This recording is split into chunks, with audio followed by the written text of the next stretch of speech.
ஓம் சாந்தி. November 25, 2024.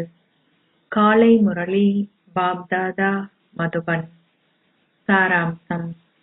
இனிய குழந்தைகளே, அனைத்திலும் மகத்தான தெய்வீக பண்பு அமைதியாகும். ஆகையால் அமைதியாக பேசுங்கள். அமைதியின்மையை பரப்புவதை நிறுத்துங்கள்.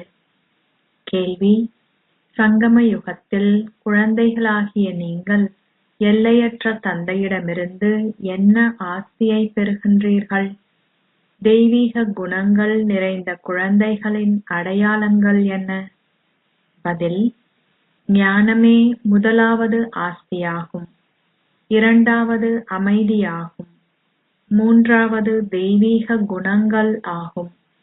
தெய்வீக குணங்கள் நிறைந்த குழந்தைகள் எப்பொழுதும் சந்தோஷமாக இருக்கின்றார்கள். அவர்கள் எவரது குறைபாடுகளையும் பார்க்க மாட்டார்கள். அவர்கள் எவரை பற்றியும் முறைப்பாடு செய்ய மாட்டார்கள். குறைபாடுடையவர்களின் சகவாசத்தை அவர்கள் வைத்திருக்க மாட்டார்கள். பிழையானவற்றை எவராவது கூறினால் அவர்கள் அதனை பொருட்படுத்தாது தமது சொந்த போதையை பேணுவார்கள். ஓம் சாந்தி. ஆன்மீக தந்தை இங்கமர்ந்திருந்து ஆன்மீக குழந்தைகளாகிய உங்களுக்கு விளங்கப்படுத்துகின்றார். முதலில் நீங்கள் ஞானம் எனும் ஆஸ்தியை தந்தையிடமிருந்து பெறுகின்றீர்கள். நீங்கள் தந்தையிடமிருந்து தெய்வீக குணங்களை எடுத்துக்கொள்ள வேண்டும். அத்துடன் இப்படத்தில் லக்ஷ்மி நாராயணனின் இருந்தும் தெய்வீக குணங்களை பெற்றுக்கொள்ள வேண்டும். தந்தை அமைதி கடல் என்று அழைக்கப்படுகின்றார். ஆகையால் நீங்கள் அமைதியை கிரகிக்க வேண்டும். தந்தை அமைதியை பற்றி விளங்கப்படுத்திய பின்னர் கூறுகின்றார், நீங்கள் ஒருவரோடொருவர் அமைதியாக பேச வேண்டும். இந்த தெய்வீக குணத்தை கிரகியுங்கள். நீங்கள் ஞானம் எனும் தெய்வீக குணத்தை எவ்வாறாயினும் பெறுகின்றீர்கள். நீங்கள் இந்த ஞானத்தை கற்க வேண்டும். இந்த ஞானம் சரீரமற்ற தந்தையினால் மாத்திரமே கற்பிக்கப்படுகின்றது. சரீரமற்ற குழந்தைகள் ஆத்மாக்கள் கற்கின்றார்கள். இங்கு கற்பிக்கப்படுகின்ற இப்புதிய சிறப்பியல்பை எவரும் அறியாதுள்ளார்கள். நீங்கள் கிருஷ்ணரிடம் உள்ளதைப் போன்ற தெய்வீக குணங்களையும் கிரகிக்க வேண்டும். தந்தை விளங்கப்படுத்தியுள்ளார், நானே அமைதி கடல் ஆவேன். ஆகையால் இங்கே அமைதி ஸ்தாபிக்கப்பட வேண்டும். அமைதியின்மை முடிவடைய வேண்டும். நீங்கள் எந்தளவிற்கு அமைதியாக இருக்கின்றீர்கள் என்பதை அறிய உங்கள் நடத்தையை நீங்கள் சோதித்து பார்க்க வேண்டும். பல ஆண்கள் அமைதியை விரும்புகின்றார்கள். அமைதியாக இருப்பது நல்லது என்று அவர்கள் புரிந்து கொண்டிருக்கின்றார்கள். அமைதி என்ற தெய்வீக குணம் மிகவும் சிறப்பானதாகும். எவ்வாறாயினும் பாரத குழந்தைகளுக்கு அமைதி என்றால் என்னவென்றும் அமைதியை எவ்வாறு ஸ்தாபிக்கலாம் என்பதும் தெரியாது. தந்தை பாரத மக்களை பற்றி மட்டுமே பேசுகின்றார். தந்தை பாரதத்திற்கு மாத்திரமே வருகின்றார். நிச்சயமாக உள்ளார்ந்த அமைதி இருக்க வேண்டும் என்று நீங்கள் இப்பொழுது புரிந்து கொண்டிருக்கின்றீர்கள். எவராவது உங்களை அமைதியின்மையாக்க முயற்சித்தாலும் நீங்கள் அமைதியற்றவர்களாக உங்களை அனுமதிக்கவே கூடாது. அமைதியற்றவர் ஆகுதலும் ஒரு குறைபாடாகும். நீங்கள் அக்குறைபாட்டை அகற்ற வேண்டும். நீங்கள் அனைவரிடத்திலிருந்தும் தெய்வீக குணங்களையே கிரகிக்க வேண்டும். நீங்கள் அவர்களின் குறைபாடுகளையும் பார்க்கக்கூடாது. நீங்கள் சப்தம் போன்றவற்றை கேட்க நேர்ந்தாலும் நீங்கள் பாபாவையும் தாதாவையும் போன்று அமைதியாகவே இருக்க வேண்டும். அவர்கள் ஒருபோதும் குழப்பம் அடைவதே இல்லை. அவர்கள் என்றும் சத்தமிடுவதும் இல்லை. இந்த பிரம்மாவும் இதனை கற்றுக்கொண்டுள்ளார். நீங்கள் எவ்வளவிற்கு அமைதியாக இருக்கின்றீர்களோ அந்தளவிற்கு நல்லதாகும். அமைதியாக இருப்பதன் மூலம் உங்களால் நினைவு செய்யவும் முடியும். அமைதியற்றவர்களால் நினைவு செய்ய முடியாது. நீங்கள் அனைவரிடமிருந்தும் தெய்வீக குணங்களை கிரகித்துக் கொள்ள வேண்டும். தாத்ரேயர் போன்றோரின், அதாவது அனைவரிடமிருந்தும் அனைத்திலிருந்தும் தெய்வீக குணங்களை கிரகித்த இந்து சாது உதாரணம் இங்கேயே பொருத்தமாகும். தேவர்களைப் போன்று தெய்வீக குணங்கள் நிறைந்தவர்கள் எவரும் இல்லை. ஒரேயொரு பிரதான விக்காரம் உள்ளது. அதனை நீங்கள் வெற்றி கொள்கின்றீர்கள். நீங்கள் புலன்களை வெற்றி கொண்டு குறைபாடுகளை துறந்துவிட வேண்டும். நீங்கள் எக்குறைபாடுகளையும் பார்க்கவோ அல்லது அவற்றை பற்றி பேசவோ கூடாது. தெய்வீக குணங்கள் உள்ளவர்களுடன் மாத்திரமே சேர்ந்திருங்கள். நீங்கள் மிகவும் இனிமையாகவும் அமைதியாகவும் இருக்க வேண்டும். சிறிதளவு பேசி எந்த வேலையையும் பூர்த்தி செய்து கொள்ளலாம். நீங்கள் அனைவரிடத்திலிருந்தும் தெய்வீக குணங்களை கிரகித்து தெய்வீக குணங்கள் நிறைந்தவர் ஆகுங்கள். விவேகமானவர்களும் புத்திசாலிகளும் மௌனமாக இருக்கவே விரும்புகின்றார்கள். சில பக்தர்கள் ஞானம் நிறைந்த ஆத்மாக்களை விட அதிகளவு விவேகமானவர்களாகவும் பணிவானவர்களாகவும் உள்ளார்கள். பாபா அனுபவசாலியாவார். இவரின் லௌகீக தந்தை ஒரு ஆசிரியர் ஆவார். அவர் மிகவும் பணிவாகவும் அமைதியாகவும் இருப்பதுடன் அவர் என்றுமே கோபப்படுவதில்லை. சாதுக்களும் புகழப்படுகின்றார்கள். ஏனெனில் அவர்கள் கடவுளை சந்திக்க விடாமுயற்சி எடுக்கின்றார்கள். அவர்கள் காசிக்கும் ஹரித்வாருக்கும் சென்று அங்கேயே வாழ்கின்றார்கள். குழந்தைகளாகிய நீங்கள் மிகவும் அமைதியாகவும் இனிமையாகவும் இருக்க வேண்டும். இங்கு அமைதியற்றிருக்கும் எவருமே அமைதியை பரப்புவதற்கு கருவியாக இருக்க முடியாது. அமைதியற்றவர்களுடன் நீங்கள் பேசவும் கூடாது. நீங்கள் அவர்களை விட்டு ஒதுங்கியே இருக்க வேண்டும். நாரைக்கும் அன்னத்திற்கும் இடையில் வேறுபாடு உள்ளது. அன்னங்கள் நாள்தோறும் முத்துக்களையே பொறுக்கிக் கொண்டிருக்கும். நீங்கள் நடந்து திரியும் போதெல்லாம் தொடர்ந்தும் இந்த ஞானத்தை கடைய வேண்டும். பிறருக்கு எவ்வாறு விளங்கப்படுத்தி தந்தையின் அறிமுகத்தை கொடுப்பது என்பதை பற்றியே நாள் முழுவதும் உங்கள் புத்தியில் நீங்கள் கடைந்து கொண்டிருக்க வேண்டும். இங்கு வருகின்ற எந்த குழந்தையாயினும் ஒரு படிவத்தை நிரப்பிக் கொடுக்குமாறு கேட்கப்பட வேண்டும் என தந்தை விளங்கப்படுத்தியுள்ளார். ஒரு நிலையத்தில் எவரும் பாடநெறியை கற்க விரும்பினால் அவர்களிடம் படிவத்தை நிரப்பித் தருமாறு கேட்க வேண்டும். அவர்கள் பாடநெறியை கற்க விரும்பாது விட்டால் அவர்கள் அப்படிவத்தை நிரப்பத் தேவையில்லை. அவர்களிடம் படிவத்தை நிரப்பித் தருமாறு நீங்கள் கேட்டால் அவர்கள் என்ன நினைக்கின்றார்கள் என்றும் நீங்கள் என்ன விளங்கப்படுத்த வேண்டும் என்பதையும் நீங்கள் அறிந்து கொள்ளலாம். ஏனெனில் இவ்வுலகில் உள்ள எவருமே இவற்றை புரிந்து கொள்வதில்லை. படிவத்தின் மூலம் அவர்களைப் பற்றி அனைத்தையுமே உங்களால் அறிந்து கொள்ள முடியும். ஒருவர் தந்தையை சந்திக்க விரும்பினாலும் கூட நீங்கள் அவர்களிடம் ஒரு படிவத்தை நிரப்பித் தருமாறு கேட்க வேண்டும். அப்பொழுதே உங்களால் அவர்கள் ஏன் பாபாவை சந்திக்க விரும்புகின்றார்கள் என்பதை உங்களால் அறிந்து கொள்ள முடியும். மக்கள் இங்கே வரும்போது நீங்கள் எல்லையற்ற எல்லைக்குட்பட்ட தந்தையரின் அறிமுகத்தை கொடுக்க வேண்டும். எல்லையற்ற தந்தை வந்து உங்களுக்கு தனது அறிமுகத்தை கொடுத்திருப்பதால் நீங்கள் அவரின் அறிமுகத்தை பிறருக்கு கொடுக்க வேண்டும். அவரின் பெயர் சிவனாகும். மக்கள் கூறுகின்றார்கள், பரமாத்மா சிவனுக்கு வந்தனங்கள். அவர்கள் கிருஷ்ண தேவருக்கு வந்தனம் என்று கூறுகின்றார்கள். ஆனால் சிவனை நோக்கி அவர்கள் பரமாத்மா சிவனுக்கு வந்தனங்கள் என்று கூறுகின்றார்கள்.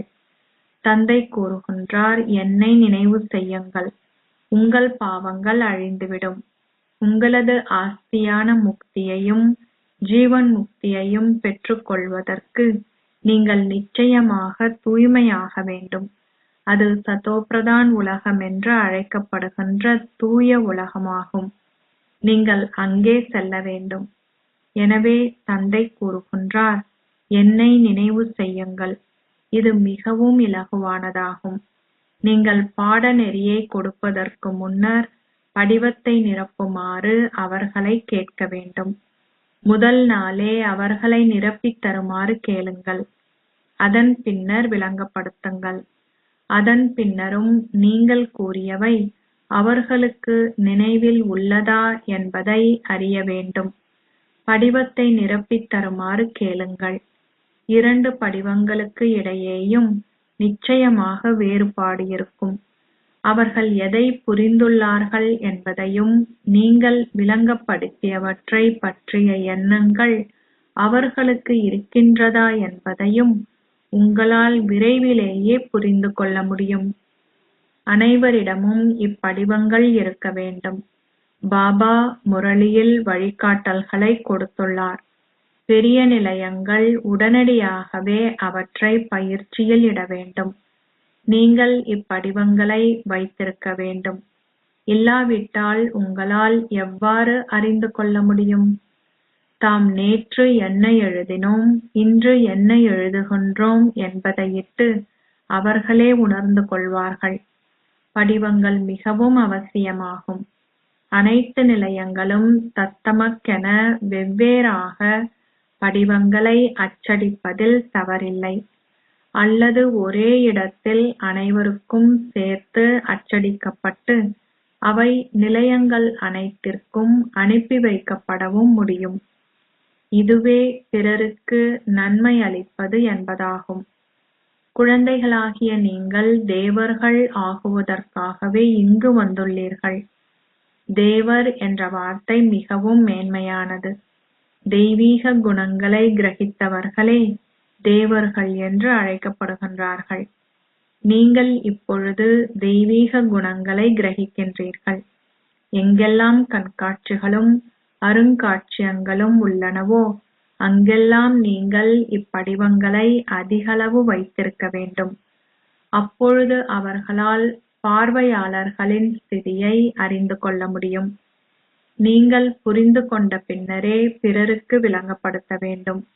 நீங்கள் தெய்வீக குணங்களை பற்றியே பேச வேண்டும், குறைபாடுகளை பற்றி அல்ல.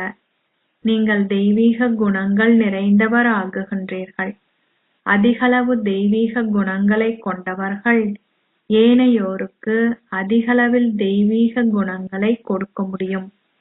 குறைபாடுகள் உள்ளவர்களால் என்றுமே தெய்வீக குணங்களை பிறருக்கு கொடுக்க முடியாது. இன்னமும் அதிகளவு காலம் எஞ்சியிருக்கவில்லை என்பதை குழந்தைகள் புரிந்துள்ளார்கள். நீங்கள் அதிகளவு முயற்சி செய்ய வேண்டும். தந்தை விளங்கப்படுத்தியுள்ளார், நீங்கள் ஒவ்வொரு நாளும் ஒரு பயணத்தை அல்லது ஒரு யாத்திரையை மேற்கொள்கின்றீர்கள். அதீந்திரிய சுகத்தை பற்றி கோபியரையும் கோபிகைகளையும் கேளுங்கள் என்றொரு கூற்றுண்டு. அது இறுதியில் உங்களுடைய ஸ்திதியையே குறிக்கின்றது. இப்பொழுது நீங்கள் அனைவரும் வரிசை கிரமமாகவே இருக்கின்றீர்கள். சிலர் உள்ளத்தில், ஆஹா, நாங்கள் பரம தந்தையான பரமாத்மாவை கண்டு கொண்டோமே, நாங்கள் அவரிடமிருந்து எங்கள் ஆஸ்தியை பெறுகின்றோம் என்று பாடுகின்றார்கள். அத்தகைய ஆத்மாக்களுக்கு முறைப்பாடும் இருக்க மாட்டாது. எவரேனும் பிழையான எதனையும் கூறினாலும் நீங்கள் அதனை பொருட்படுத்தாது போதையிலே இருக்க வேண்டும். நோய் அல்லது துன்பம் ஏதேனும் இருந்தால் நினைவில் நிலைத்திருங்கள். இப்பொழுது இக்கணக்குகள் தீர்க்கப்பட வேண்டும். அதன் பின்னர் 21 பிறவிகளுக்கு நீங்கள் மலர்களாக இருப்பீர்கள். அங்கே துன்பம் என்ற கேள்விக்கே இடமில்லை. சந்தோஷத்தை போன்ற போஷாக்கு வேறெதுவும் இல்லை என்று கூறப்பட்டுள்ளது. அப்பொழுது சோம்பல் போன்றவையும் முடிவடைகின்றன. இங்கே உண்மையான சந்தோஷம் உள்ளது, ஆனால் அது பொய்யானதாகும். செல்வத்தையும் நகைகளையும் வைத்திருப்பவர்கள் மிகவும் சந்தோஷமாக இருக்கக்கூடும், ஆனால் இங்கே இது எல்லையற்றதாகும். நீங்கள் எல்லையற்ற சந்தோஷத்தில் நிலைத்திருக்க வேண்டும். நீங்கள் 21 பிறவிகளுக்கு சதா சந்தோஷமாக இருப்பீர்கள் என்பது உங்களுக்கு தெரியும். நீங்கள் என்னவாகப் போகின்றீர்கள் என்பதை நீங்கள் அறிந்திருக்க வேண்டும். நீங்கள் பாபா என்று கூறினாலே உங்கள் துன்பம் அகற்றப்பட வேண்டும். இதுவே 21 பிறவிகளுக்கான சந்தோஷமாகும். இன்னமும் சில நாட்களே உள்ளன. நீங்கள் சந்தோஷ தாமத்திற்கு செல்வதால் வேறு எதுவுமே நினைவு செய்யப்படக்கூடாது. இந்த பாபா தனது அனுபவத்தை பகிர்ந்து கொள்கின்றார். தொடர்ந்தும் இடம்பெறுகின்ற முரண்பாடுகளைப் பற்றி பாபா அதிகளவு செய்தியை பெறுகின்றார். பாபா எதனையிட்டும் துன்பப்படுவதில்லை. அவர் எதை பற்றியாவது கேள்விப்பட்டால் நல்லது, அதுவே நியதியாகும். அது வேறொன்றும் இல்லை என்று கூறுகிறார். நீங்கள் அளவற்ற பொக்கிஷத்துக்குரியவர் ஆகுகின்றீர்கள். உங்களுக்குள் பேசிக் கொள்வதில் அதிகளவு சந்தோஷம் உள்ளது. நீங்கள் மிகவும் அமைதியாக இருப்பதுடன் உங்கள் முகம் மலர்ச்சியாகவும் இருக்கும். ஒருவர் புலமை பரிசில் பெற்றால் அவர் அதிகளவு முக மலர்ச்சியோடு இருப்பார். நீங்களும் லக்ஷ்மி நாராயணனைப் போன்று முகமலர்ச்சி உடையவர்கள் ஆகவே முயற்சி செய்கின்றீர்கள். அவர்களுக்கு ஞானம் இல்லை. உங்களுக்கு ஞானம் இருப்பதால் சந்தோஷம் இருக்க வேண்டும். முகமலர்ச்சி உடையவர்களாக இருக்க வேண்டும். நீங்கள் தேவர்களை விடவும் மேன்மையானவர்கள் ஆவீர்கள். ஞானக்கடலான தந்தை உங்களுக்கு அத்தகைய மேன்மையான ஞானத்தை கொடுக்கின்றார். நீங்கள் அனாதியான ஞான முத்துக்கள் என்ற அதிர்ஷ்ட லாபச் சீட்டை வெல்கின்றீர்கள் என்பதால் நீங்கள் மிகவும் சந்தோஷமாக இருக்க வேண்டும். உங்களது இப்பிறவி வைரம் போன்று பெறுமதியானது என்று நினைவு கூறப்பட்டுள்ளது. இந்த தேவர்கள் அல்லாது தந்தை மாத்திரமே ஞானம் நிறைந்தவர் என்று அழைக்கப்படுகின்றார். பிராமணர்களாகிய நீங்களும் ஞானம் நிறைந்தவர்கள் ஆவீர்கள். ஆகையால் உங்களுக்கு ஞானம் என்ற சந்தோஷம் உள்ளது. முதலில் தந்தையை கண்ட சந்தோஷம் உள்ளது. உங்களைத் தவிர வேறு எவருக்கும் இந்த சந்தோஷம் இல்லை. பக்தி மார்க்கத்தில் உண்மையான சந்தோஷம் கிடைக்க மாட்டாது. பக்தி மார்க்க சந்தோஷம் குறுகிய காலத்திற்கும் போலியானதும் ஆகும். அவ்விடத்தின் பெயர் சந்தோஷ உலகமான வைகுந்தம், அதாவது ஸ்வர்க்கம் ஆகும். அங்கே அளவற்ற சந்தோஷம் உள்ளது. ஆனால் இங்கோ அளவற்றமே உள்ளது. ராவண ராஜ்யத்தில் நீங்கள் எவ்வளவு அழுக்கானவர் ஆகியுள்ளீர்கள் என்பதை குழந்தைகளாகிய நீங்கள் அறிவீர்கள். நீங்கள் படிப்படியாகவே கீழிறங்கினீர்கள். இது நச்சுக்கடலாகும். தந்தை இப்பொழுது உங்களை நச்சுக்கடலிலிருந்து மீட்டு பார்க்கடலிற்கு அழைத்துச் செல்கின்றார். இவை அனைத்தையும் குழந்தைகள் மிகவும் இனிமையானதாக கருதுகின்றார்கள். ஆனால் பின்னர் அவர்கள் மறக்கும் பொழுது அவர்களின் ஸ்திதி பாழாகிவிடுகின்றது. தந்தை உங்கள் சந்தோஷத்தின் அளவை அதிகரிக்கின்றார். இந்த ஞானாமிர்தம் நினைவு கூறப்பட்டுள்ளது.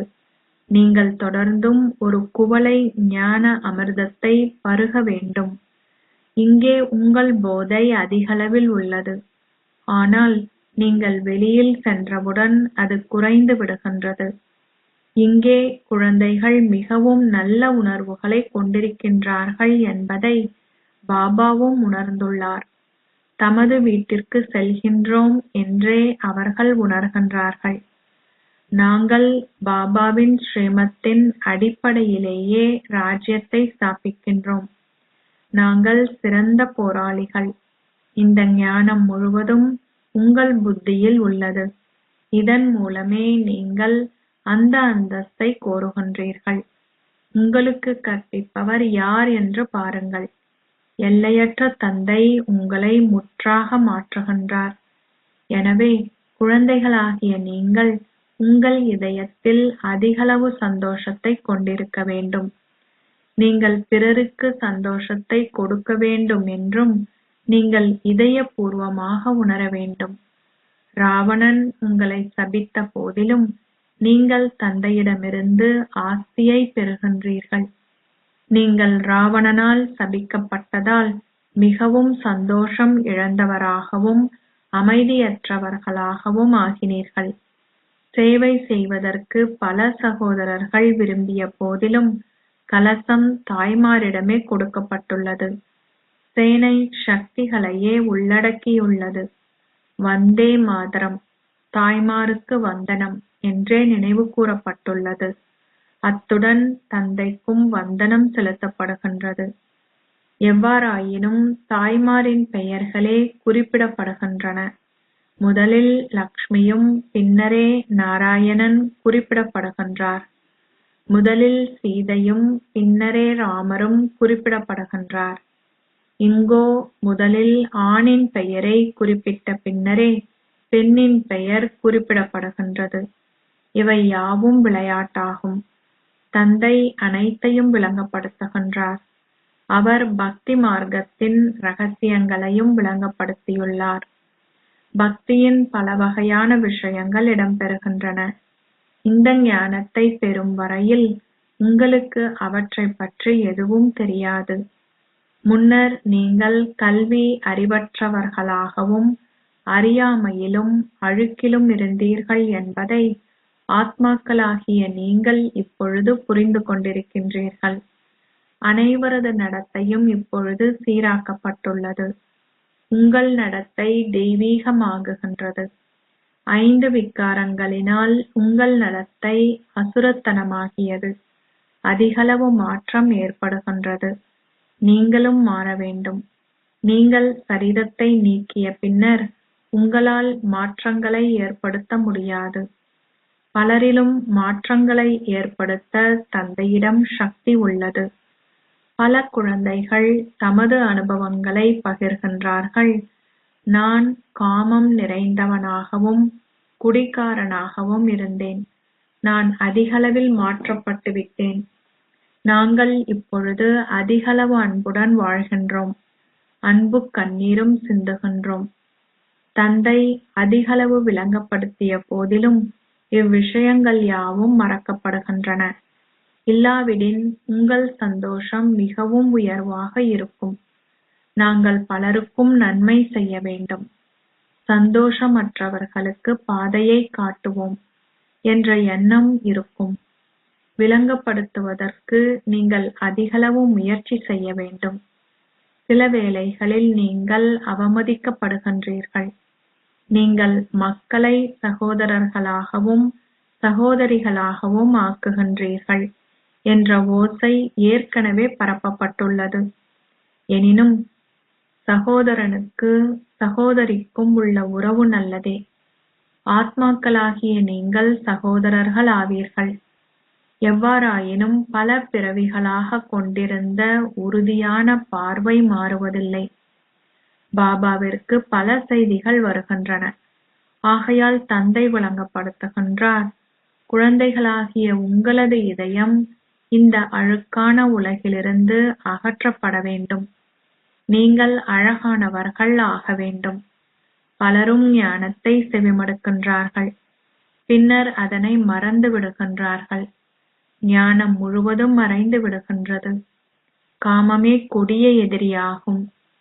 பாபா மிகுந்த அனுபவசாலி. அரசர்கள் இந்த விகாரங்களினால் தமது ராஜ்யத்தையே இழந்துள்ளார்கள். காமம் மிகவும் தீயதாகும். அனைவருமே கூறுகின்றார்கள், பாபா இது மிகவும் வலிமையான எதிரியாகும்.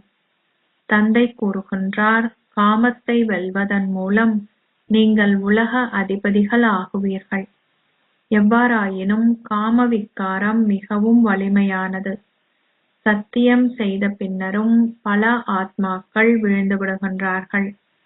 ஆத்மாக்கள் மிகவும் சிரமப்பட்டே மாறுகின்றார்கள். இந்த நேரத்தில் முழு உலகிலும் உள்ள மக்களின் நடத்தை மிகவும் சீரழிந்துள்ளது. எப்பொழுது தூய உலகம் இருந்தது? அது எவ்வாறு உருவாக்கப்பட்டது? அவர்கள் எவ்வாறு தமது ராஜ்ய பாக்கியத்தை பெற்றார்கள்? எவராலும் இதனை பற்றி உங்களுக்கு என்றுமே கூற முடியாது. நீங்கள் வெளிநாடுகளுக்கு செல்கின்ற காலமும் வரும். வைகுண்டம் எவ்வாறு உருவாக்கப்பட்டது என்பதைப் பற்றி அவர்கள் கேள்விப்படுவார்கள். இவ்விஷயங்கள் அனைத்தும் உங்கள் புத்தியில் மிகவும் தெளிவாக உள்ளன. இதுவே நீங்கள் இப்பொழுது மிகவும் அக்கறை கொள்ள வேண்டிய விஷயமாகும். எனவே விஷயங்கள் அனைத்தும் மறக்கப்பட வேண்டும். அச்சா, இனிமையிலும் இனிமையான அன்புக்குரிய, எப்போதோ தொலைந்து இப்போது கண்டுபிடிக்கப்பட்டிருக்கும் குழந்தைகளுக்கு உங்கள் தாய் தந்தையாக இருக்கும் பாப் தாதாவின் அன்பும் நினைவுகளும் காலை வந்தனங்களும். ஆன்மீக தந்தை ஆன்மீக குழந்தைகளுக்கு நமஸ்தே சொல்கிறார். ஆன்மீக குழந்தைகள் ஆன்மீக தந்தைக்கு நமஸ்தே சொல்கின்றனர். தாரணைக்கான சாராம்சம். 1. நீங்கள் நடக்கும் போதும் நடமாடும் போதும் அமர்ந்திருக்கும் போதும் இந்த ஞானத்தை கடைந்து முத்துக்களை பொறுக்கின்ற அன்னங்கள் ஆகுங்கள். அனைவரிடமிருந்தும் தெய்வீக குணங்களையே கிரகியுங்கள். உங்கள் தெய்வீக குணங்களை நீங்கள் பிறருக்கும் கொடுக்க வேண்டும். 2. உங்கள் முகத்தை மலர்ச்சி நிறைந்ததாக வைத்திருப்பதற்கு உங்களுக்குள் பேசுங்கள். ஓ, நாங்கள் அளவற்ற பொக்கிஷங்களின் அதிபதிகள் ஆகுகின்றோம். நாங்கள் ஞானக் கடலான தந்தையிடமிருந்து ஞான முத்துக்கள் என்ற அதிர்ஷ்ட லாபச் சீட்டை வெல்கின்றோம். ஆசீர்வாதம்.